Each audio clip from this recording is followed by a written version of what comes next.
오늘 우리에게 주시는 하나님의 말씀 신약성경 마태복음 15장 10절에서 11절까지 우리 두 절 말씀만 같이 한번 읽겠습니다. 마태복음 15장 10절과 11절 말씀입니다. 같이 읽겠습니다. 무리를 불러 이르시되 듣고 깨달으라. 입으로 들어가는 것이 사람을 더럽게 하는 것이 아니라 입에서 나오는 그것이 사람을 더럽게 하는 것이라.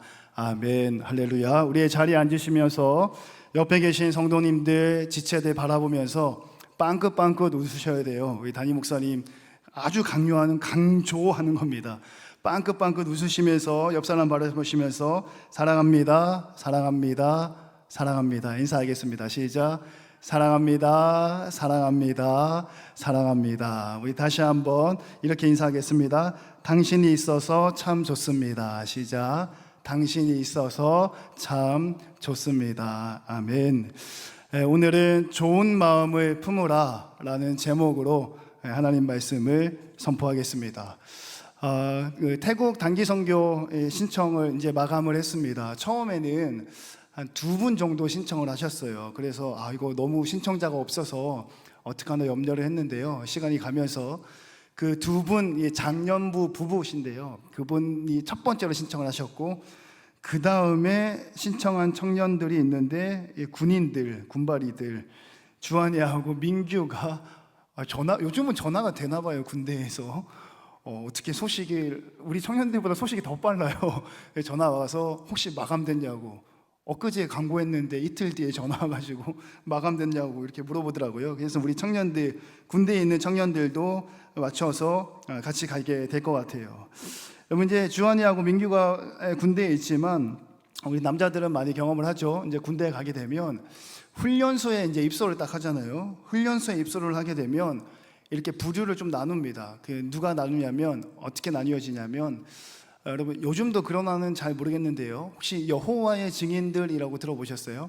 여호와의 증인들 중에 남자 친구들은 군대를 안 갑니다. 종교적인, 저는 신앙이라고 얘기하지 않겠어요. 믿음이라고도 얘기하지 않겠고, 종교적인 신념 때문에 군대를 안 가요. 근데 일단은 입소는 합니다. 입소를 해서 첫 번째는 이제 집총 거부, 이제 총을 잡지 않는다. 두 번째는 항명죄, 상관이 명령했는데 부하가 듣지 않는다. 2가지 제목으로 걔네들은 군복도 받지 않고요, 그냥 곧장 교도소로 갑니다. 영창으로 갔다가 영창에서 보름인가요? 일주일 정도 있다가 일반 교도소로 이제 옮겨지게 돼요.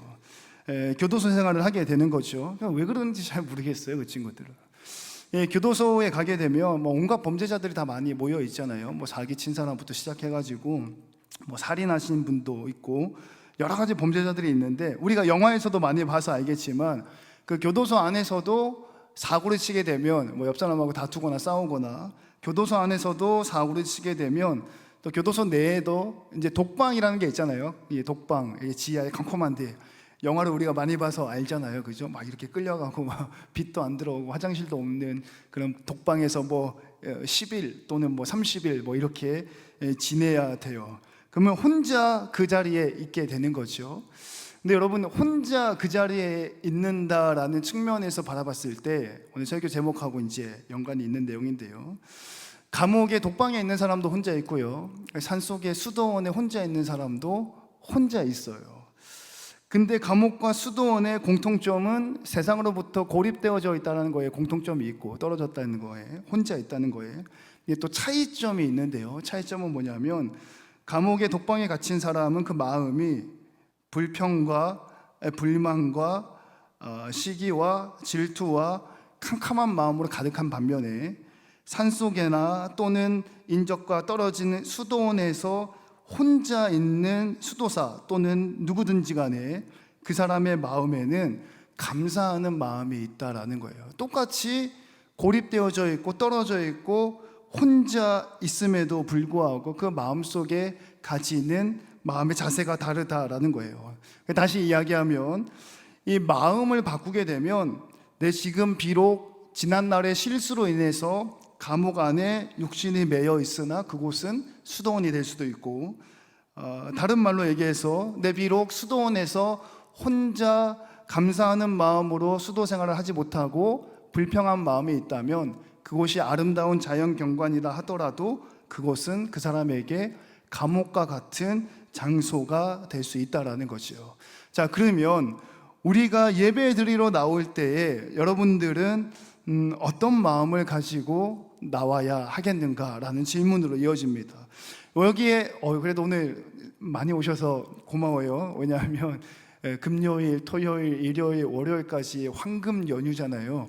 다들 뭐 산으로 들로 또 고향으로 이렇게 친척집으로 다 놀러 가기 바쁜데 그래도 예배 자리에 나오셨어요. 여러분, 우리가 이 자리에 모인 저와 여러분은 공통된 점이 하나 있죠. 세상으로부터 벗어나서, 다시 말하면 고립되어져서 이 자리에 예배를 드리고 있어요. 공통적인 공통점입니다. 그리고 동시에 차이점도 있겠죠. 여러분들 가운데는 감사와 감격과 기쁨의 마음으로 예배를 드리는 사람이 있을 거고, 또 누군가는 그렇지 못한 마음으로 이 자리에 앉아서 예배를 드리는 분도 있을 겁니다. 자, 그러면 여러분들은 어떠신가요? 마음속으로 한번 대답해 보시죠. 예배 자리 가운데 나와서 일어서서 찬양도 하고 앉았다 일어났다 광고도 듣고 목사님 설교도 빨리 끝내겠습니다. 그래도 한 20분 15분은 더 들어야 되고 이런 상황이에요. 여러분들의 마음은 어때요? 감사와 감독과 기쁨의 마음으로 이 자리에 앉아 계신가요? 아니면 그렇지 못한 마음으로 이 자리에 계신가요? 감사하는 마음이 있다면 감옥이 수도원으로 바뀔 거고, 그렇지 못한 마음이 있다면 수도원이 감옥으로 바뀌게 될 거예요. 중요한 것은 무엇이냐? 우리가 어디에 있든지 우리의 마음과 우리의 심령의 자세가 발라야 되고, 그러기 위해서는 마음을 읽을 수 있다라는 거예요. 그리고 그렇게 해야 된다라는 거죠. 오늘 본문 말씀에 나오는 바리새인들, 아주 유명한 사람들이잖아요. 사실 성경 말씀 찾아보면 사두개인, 바리새인, 또 누가 있을까요? 서기관, 또 누가 있죠? 하여튼 뭐 이런 사람들, 예수님하고 조금 적대적인 관계에 있었던 사람들이 있잖아요. 제가 본문 말씀이 사건이 너무 길어서 다 읽지 않고 2절만 읽었는데 잠시 부연 설명을 해드리자면, 예수님의 제자들이 손을 씻지 않고 떡을 먹는 일들이 발생을 합니다. 손을 씻지 않고 떡을 먹는 모습을 바리새인들이 본 거예요. 그리고 난 다음에 바리새인들이 예수님에게 이렇게 얘기하는 거죠. 왜 당신의 제자들은 손도 씻지 않고 이렇게 음식을 먹느냐라고 이렇게 짓궂게 물어보는 겁니다. 그리고 거기에 대한 대답이 읽었던 본문 말씀 10절과 11절의 말씀에, 손으로 집어서 입에 들어간 음식이 사람을 더럽게 하는 게 아니라 입에서 나오는 것, 그러니까 마음에서 나오는 것이 사람을 더럽게 한다라는 예수님의 말씀이에요. 그러니까 왜 당신의 제자들은 손을 씻지 않습니까? 라고 물어보는 바리새인들의 그 불편한 마음을 예수님께서 꼬집어서 비유로 이야기를 하고 있는 거죠. 그리고 이어지는 말씀에 예수님은 바리새인들의 마음속에 무엇이 있는지를 명확하게 보시는데요. 19절 말씀에는 이렇게 나와요. 그들 마음에 뭐가 있냐? 악한 생각이 있고, 그들 마음에 뭐가 있냐? 살인하는 마음이 있고, 그들 마음에 뭐가 있냐? 간음하는 생각이 있고, 음란한 생각들이 있고, 도둑질하는 생각이 있고, 거짓말하는 생각들이 바리새인들 마음속에 있다라는 거예요. 그리고 그런 마음으로 아무리 좋은 말, 예쁜 말을 한다 하더라도, 좋은 행동을 한다 하더라도 사람의 중심을 보시는 하나님과 예수님 앞에서는 들통나게 돼 있다라는 거죠. 바리새인들의 가장 큰 문제가 뭐냐? 마음가짐이다라는 거예요. 겉으로 볼 때는 여러분 참 바리새인들 훌륭하잖아요. 열심히 기도하고 또 금식도 하고 또 구제하고 또 하나님께 예물 헌금도 많이 드리거든요. 그런 바리새인들의 외적인 행동들을 보시기 이전에 예수님은 그 바리새인의 무엇을 보셨냐면 마음 상태를 봤다라는 거예요. 막 겉으로는 열심히 기도하는 것 같은데 그 마음에는 뭐가 있냐면 악한 생각이 있다라는 거죠. 그러면 사람이 참 이렇게 무서운 건데, 왜 무섭냐면 악한 생각을 갖고 있어도 좋은 말 할 수 있다라는 거예요. 음란한 생각을 가지고 있음에도 불구하고 그렇지 않게 뻔뻔하게 행동할 수 있다라는 거죠. 마음속에는 거짓말이 가득한데 겉으로 행동하는 것은 정직한 척 할 수 있는 유일한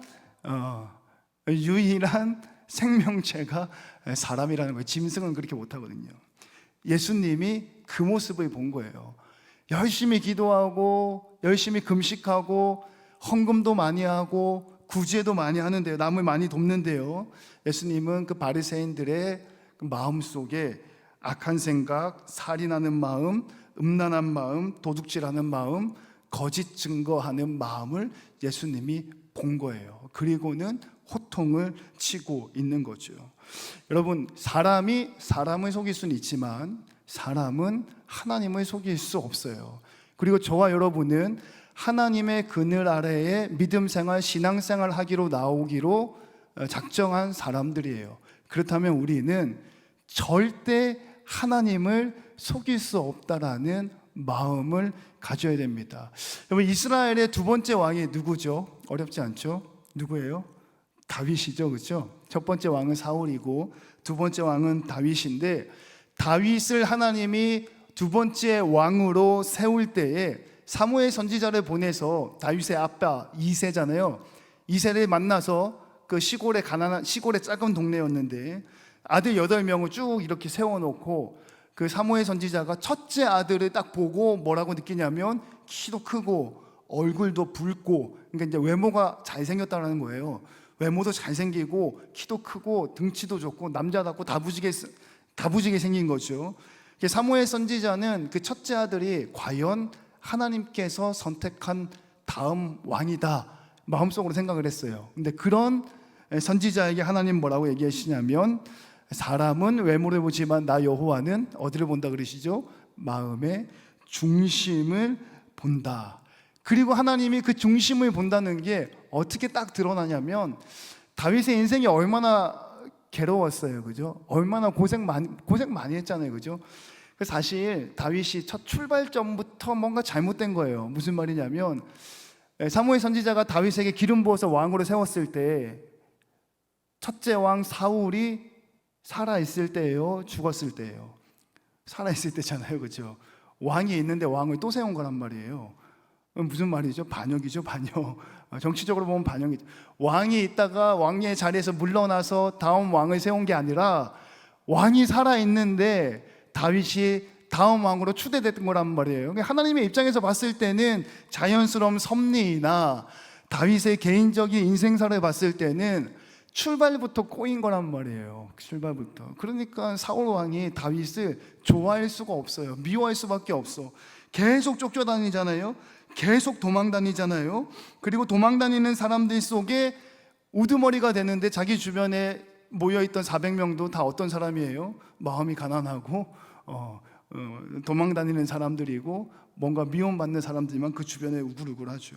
그리고 다윗이 사울을 피해서 굴 속에 숨어 있을 때에, 사울 왕에게 막 도망다니면서 숨어서 굴 속에 딱 숨어 있을 때 다윗이 그날 밤이지 않았을까, 하나님을 생각하고 글을 쓰는데요, 그게 시편 말씀이에요.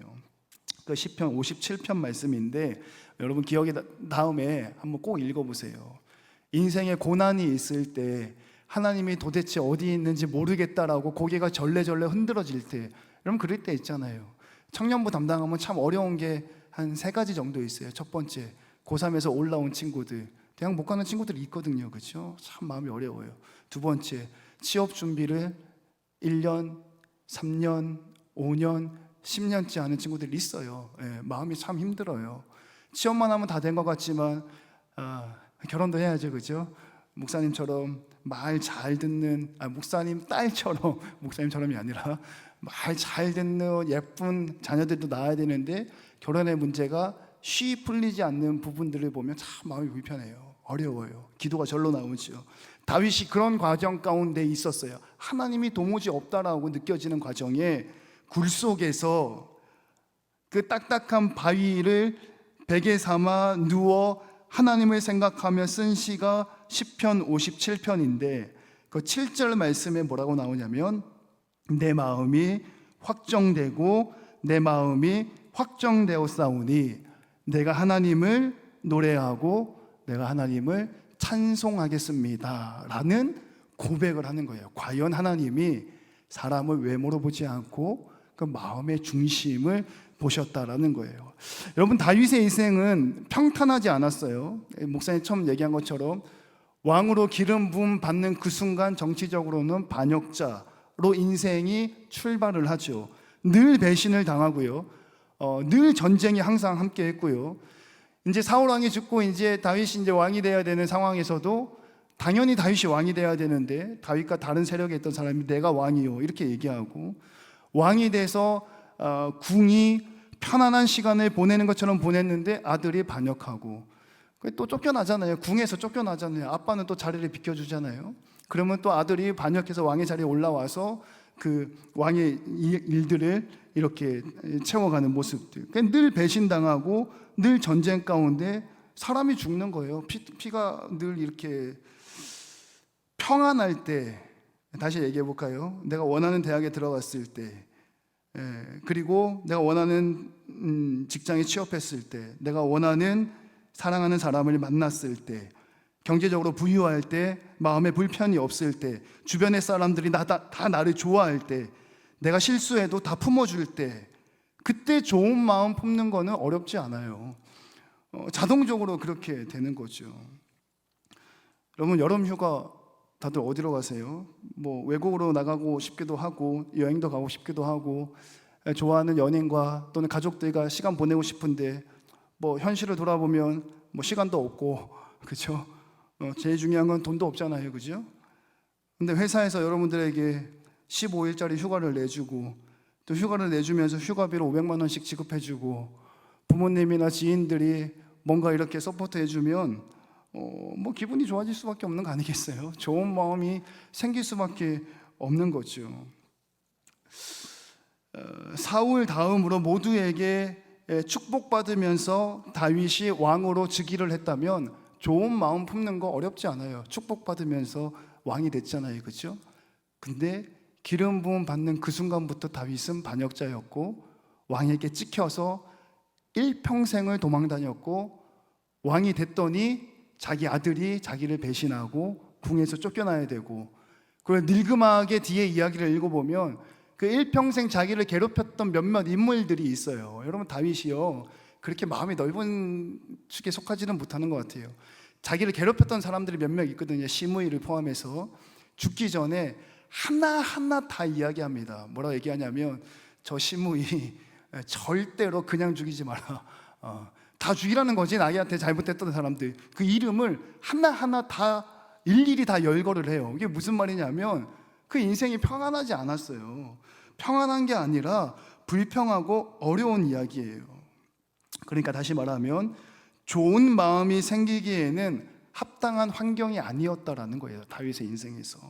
오늘 본문으로 돌아와서 그럼 바리새인들은 어떨까요? 여러분, 조금 목사님이 좀 알려드리고 싶은 게 있어. 성경 말씀을 읽다 보면 바리새인들, 사두개인들은 너무 나쁜 사람 취급을 당하는데 여러분, 바리새인들은, 사두개인들도 마찬가지겠지만 이스라엘이 구약 성경 말라기 시대에 남북이 멸망당하고 난 다음에 오실 메시아, 예수님이잖아요. 오실 메시아를 기대하고 소망하며 흩어져 있던, 마음에 상처가 있던 이스라엘 민족들의 마음을 붙잡아준 역할을 한 사람들이 바리새인들하고 서기관들하고 율법사예요. 근데 중요한 게 하나 있죠. 말라기 선지자, 메시아가 올 거야, 조금만 고생하자, 조금만 더 고생하면 우리가 해방되고 하나님 나라가 올 거야 라고 외치던 마지막 선지자가 말라기서 선지자예요. 그리고 마태복음 1장에 예수님이 오셨잖아요. 근데 그 기간이 얼마인 줄 아세요? 말라기 선지자 마지막으로 메시아가 올 거야, 조금만 버티자, 바리새인들, 서기관들, 사두개인들 우리가 율법을 지키면서 버텨내자. 그 말라기 선지자 이후로 400년이 지나고 난 다음에야 아기 예수님이 이 땅 가운데 오셨다라는 거예요. 400년의 공백기가 있어요. 그러니까 즉 다른 말로 이야기하면 바리새인들에게 좋은 마음을 가질 수 있는 상황과 환경이 아니라는 거예요. 다윗과 바리새인들에게는 여러분 어떤 차이가 있을까요? 우리가 이거를 깨달아야 우리의 마음을 바로잡을 수 있습니다. 같이 수업 듣는 우리는 뭐 선생님이라 부르거든요. 선생님 중에 한 분이 그 불교 철학 공부하시는 분이 있어요. 인도 철학 공부하시는 분인데 머리가 좀 아픕니다. 무아 이렇게 이야기하더라고요. 마음을 비워서 내 자신이 사라진다, 무아에 이른다라는 이야기를 하지만 여러분 그건 바르지 않아요. 인류의 역사에서요, 에드먼트 후서를 비롯해서 우리의 의식은 항상, 다른 말로 우리의 마음은 방향을 가지고 있어요. 후설이 뭐라고 얘기하냐면 우리에게 마음이 있는데 그 마음은 방향을 갖는, 무슨 말이냐, 여러분 집에 가셔가지고 오늘 밤에 잠자기 전에 아무도 없는 여러분들의 공간에서 불 다 꺼놓고 눈 딱 감고 아무 생각도 안 하고 5분만 있어 보세요. 절대 그렇게 안 돼요. 아침에 먹었던 거 생각나고요, 오늘 날씨가 생각나고요, 우리 더 쉬운 말로 잡다한 생각들이 나죠. 그래 조금 유식하게 얘기하면 우리의 마음이 항상 방향을 갖는다라는 거예요. 방에 앉아서 가부좌를 들고 앉아 있어도 아무 생각이 나지 않는 게 아니고요, 마음을 비우려고 한다고 해서 비워지는 게 아니고 생각과 의식들이 자꾸 떠오른다는, 자꾸 생각난다는 거예요, 마음속에서. 그게 방향을 갖는다는 거지. 그렇기 때문에 우리는 마음을 비우는 게 아니에요. 비울 수가 없어요. 마음은 비우는 게 아니고 채우는 건데, 오늘 설교 제목으로 다시 돌려 얘기하자면 우리의 마음의 방향성을 잘 잡아야 된다는 거예요. 마음의 중심, 나의 생각이 어느 쪽으로 향해 있는가라는 질문 앞에 우리가 겸허히 대답할 수 있어야 되는 거예요. 두 가지 실천 사항을 나누고 말씀을 마무리하겠습니다. 첫 번째, 그러기 위해서는 여러분 결단하셔야 돼요. 그리고 선포해야 됩니다. 나의 마음은 하나님께로 향하겠습니다라고 결단하고 선포할 수 있어야 돼요.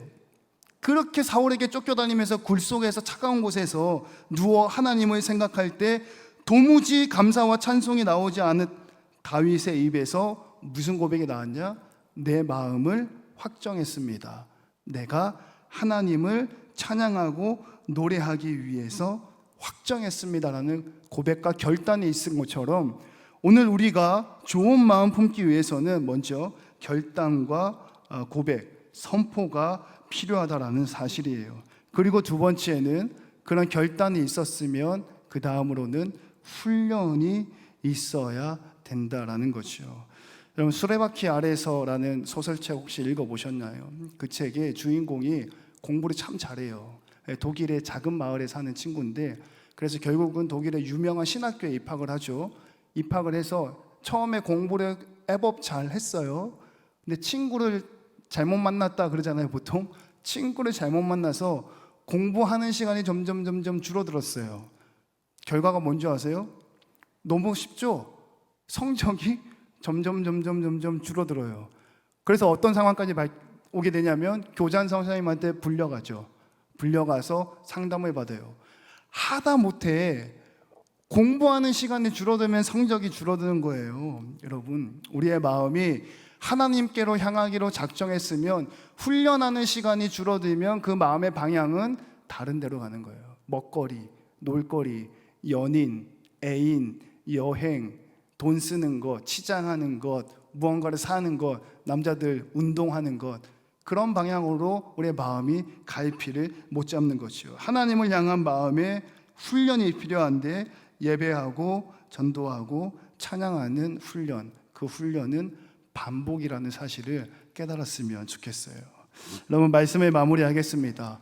여러분 다윗도 그렇고요, 사두개인들, 바리새인들도 그렇고요, 결코 감사할 수 있는 마음, 좋은 마음을 품을 수 있는 상황이 아니었어요. 근데 차이점이 있죠.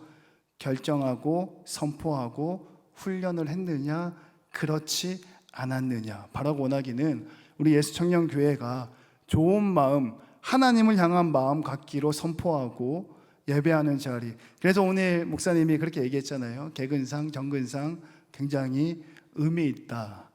그런 일에 훈련하면서 좋은 마음을 품을 수 있는 저와 여러분 되시기를 주님의 이름으로 축원합니다.